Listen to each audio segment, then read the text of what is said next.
All right, so the way that we're going to be determining our macro split and calorie split, well, first, the calorie split comes from your watch, and depending on your goals, that's going to determine how many calories that you're going to consume.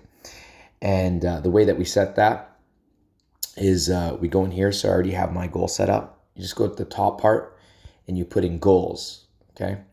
And you can basically change your calories in here. So let's say my goal is to lose a pound a week. Let's say on average, based around my Garmin watch telling me and recording that I'm consistently burning 3,000 calories. So what would I do? I would set my goal to 2,500 calories, giving me a 500 calorie deficit. 500 calorie deficit times 7 days a week is 3,500 calories. 3,500 calories in a deficit results in 1 pound lost. So you have to get that number from your watch. And we want it to be as specific as possible. And that's why it's important to have a smartwatch so that you can have a clear idea of how many calories you're actually burning so that we can actually put in true numbers. And the next thing that I want to do is we want to focus on our protein consumption. So in general terms, we want to get about a gram per pound. Now, the more active you are, like I would consider myself highly active. And what I mean by that is I generally do a class. I teach 2 classes, plus I do the virtual.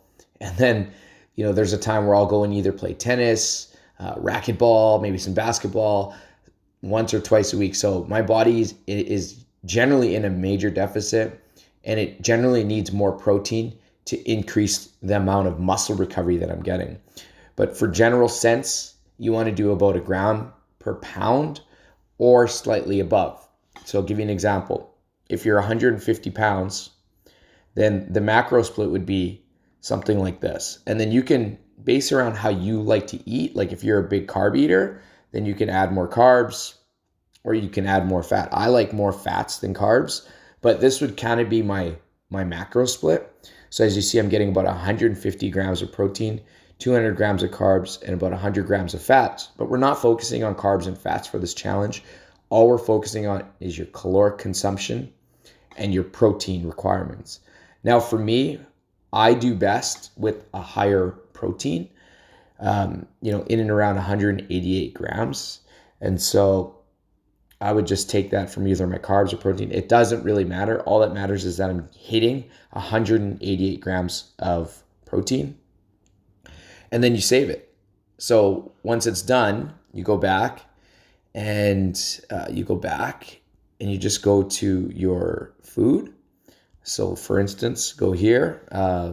Let's say that I had a protein scoop. Okay. So it'll show me it's 26 grams of protein, shows you the macro split on it. Boom. All right. So now it's saying that's how many calories I have left. And it actually syncs with my watch.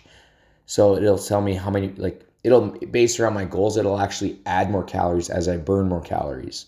And that's when it gets really tough sometimes. But the whole point of this challenge is to get you within that perfect caloric balance.